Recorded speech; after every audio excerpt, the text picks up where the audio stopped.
आज मैं आपके साथ स्ट्रीट स्टाइल मोमो की रेसिपी शेयर करूंगी। मोमो की स्टफिंग आपको कैसे तैयार करनी है या फिर इसकी तीखी वाली चटनी आपको कैसे तैयार करनी है, ये सभी चीजें मैं बिल्कुल अच्छे तरीके से बताऊंगी, जिससे आप इजीली अपने घर पे मोमो और मोमो की चटनी बना करके तैयार कर सकते हैं।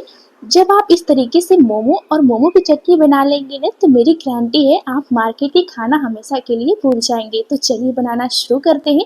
उससे पहले हर हर महादेव, मैं हूँ सुधा, आपका स्वागत है सुधा रानी की रसोई में। तो आज की रेसिपी आपको पसंद आए तो वीडियो को लाइक जरूर कीजिएगा। तो चलिए पहले हम मोमो की स्टफिंग तैयार करते हैं। इसके लिए हम सबसे पहले फ्राई पैन लेंगे, उसमें 1 चम्मच तेल डालेंगे। तेल को अच्छे से गर्म कर लेंगे।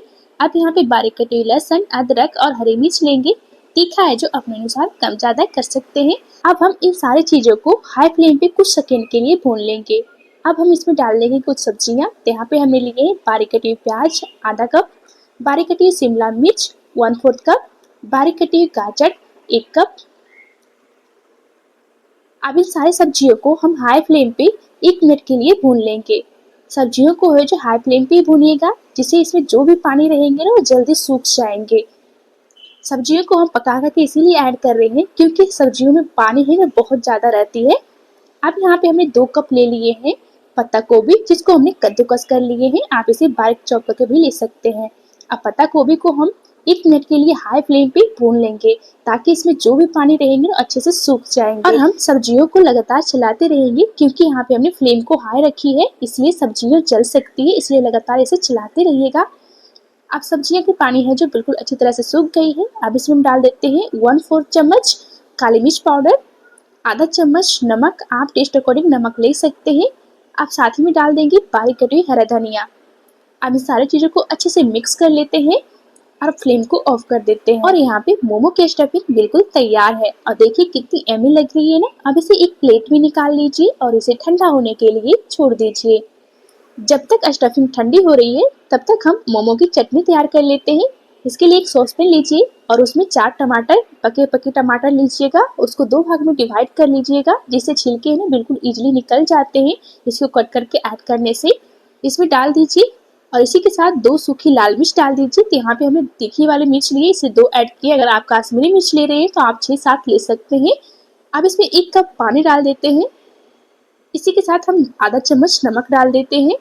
अब इसे मिक्स कर लेते हैं। अब इसे हम तब तक पकाएंगे जब तक टमाटर के छिलके हैं जो अलग ना होने लगे। और यहाँ पे देखिए इसे पकते हुए लगभग 7 से 8 मिनट हो गए हैं और टमाटर के छिलके हैं जो बिल्कुल अलग होने लगे हैं। अब हम फ्लेम को ऑफ कर देंगे और इसके छिलके जो निकाल करके हटा देंगे। देखिए कितनी अच्छे से रिमूव हो रही है इसके छिलके। अब इसके छिलके निकालने के बाद इसे पूरी तरह से ठंडा होने के लिए हम छोड़ देंगे। तब तक हम यहाँ पे मोमो के लिए आटे तैयार कर लेते हैं। अब यहाँ पे एक बड़ी सी बर्तन लेंगे। अब उसमें 2 कप मैदा डाल देंगे। आप चाहे तो आधे आटे और आधे मैदे भी बना करके तैयार कर सकते हैं। तो चलिए यहाँ पे हमने आटे को डाल दिए हैं। अब इसी के साथ हम टेस्ट अकॉर्डिंग नमक डाल देंगे। अब इसे अच्छी तरह से हम मिक्स कर लेंगे। अब यहाँ पे हम आटा लगाने के लिए 1 कप पानी लेंगे और थोड़ा थोड़ा पानी डालते हुए मीडियम आटा तैयार कर लेंगे। ना ही आपको आटे को एकदम ही सख्त रखना है और ना ही आटे को नरम रखना है। आप इतना इसे गूंथ करके तैयार करें ताकि आप इसे इजीली तरह से फोल्ड कर सके, आपके हाथों में चिपके नहीं। तो चलिए यहाँ पे हमने आटे को है जो गूंथ करके तैयार कर लिए हैं। और एक बार यहाँ पे आटे का टेक्सचर देख लीजिए, बिल्कुल इस तरह से आपको तैयार करनी है। तो चलिए यहाँ पे आटे तो बिल्कुल तैयार है। अब इसे हम ढक देते हैं और 10 मिनट के लिए इसे साइड में रखते हैं। तब तक हम चटनी तैयार कर लेते हैं। इसके लिए हमें ग्राइंडिंग जार लेंगे और टमाटर मिर्ची को इसमें डाल देंगे और साथ ही में टमाटर का पानी भी डाल देंगे जो हमने उबालने के लिए रखे थे। तो आपने जरूरत के अनुसार इसमें पानी डालिएगा। साथ ही में नमक डाल देते हैं। नमक हमने पहले भी ऐड किए, इस बातों को ध्यान में रखते हुए ऐड करना है। अब हम चटनी में बिल्कुल अच्छा सा कलर देने के लिए 1 चम्मच काश्मीरी चिली पाउडर डालेंगे और इन सारी चीजों को एकदम ही फाइन पेस्ट बनाकर तैयार कर लेंगे। और वाव, देख सकते हैं चटनी में कितनी बढ़िया कलर आई है, बहुत ही ज्यादा मजेदार बनके तैयार हुई है। आप चटनी का टेक्सचर एक बार चेक कर लीजिए। तो हमने इस तरह से रखी है। अगर आपको थिक पसंद है तो पानी की क्वांटिटी कम कर दीजिएगा, अगर पतली पसंद है तो पानी की क्वांटिटी है बढ़ा दीजिएगा। तो यहाँ पे चटनी जो बिल्कुल तैयार हो गई है। अब इसे और भी ज्यादा स्वादिष्ट बनाने के लिए यहाँ पे लगाएंगे तड़का। इसके लिए हम 1 चम्मच तेल को गर्म कर लेंगे। इसमें राई, डालेंगे, उसे चटका लेंगे। अब इसमें 1 चम्मच अदरक लहसुन और साथ ही में 5 से 6 कड़ी पत्ते डाल देंगे और इसे अच्छी तरह से गोल्डन होने तक इसे भून लेंगे। अब इस तड़के को चटनी में डाल देंगे। इस तरह से तड़के लगाने से चटनी का टेस्ट है ना बहुत ही ज्यादा बढ़ जाती है और इसकी शेल्फ लाइफ है वो भी बढ़ जाती है और खाने में तो बहुत ही ज्यादा गजब की लगती है। अब हम इसमें डाल देंगे 1 टेबलस्पून बारीक कटी हुई हरा धनिया। इसे डालने के बाद इस सारी चीजों को एक बार अच्छी तरह से मिक्स कर लीजिए और ये लीजिए एकदम ही तीखी चटपटी सी चटनी बन करके बिल्कुल तैयार हो गई है। आप इसे फ्रिज में रख करके 3 से 4 दिन तक खा सकते हैं और इस चटनी को देख करके आपके मुंह में आ गई ना पानी। मेरी गारंटी है जरूर से आई होगी, तो जरूर से ट्राई कीजिएगा। अब चलिए इसे साइड में रखते हैं। अब यहाँ पे स्टीम करने के लिए इस तरह का प्लेट ले लेंगे और इसके ऊपर थोड़ा सा तेल लगा करके इसे चिकना कर लेंगे। अब इसे हम साइड में रखते हैं। अब यहाँ पे आटे को भी रेस्ट होने को 10 मिनट हो गया है।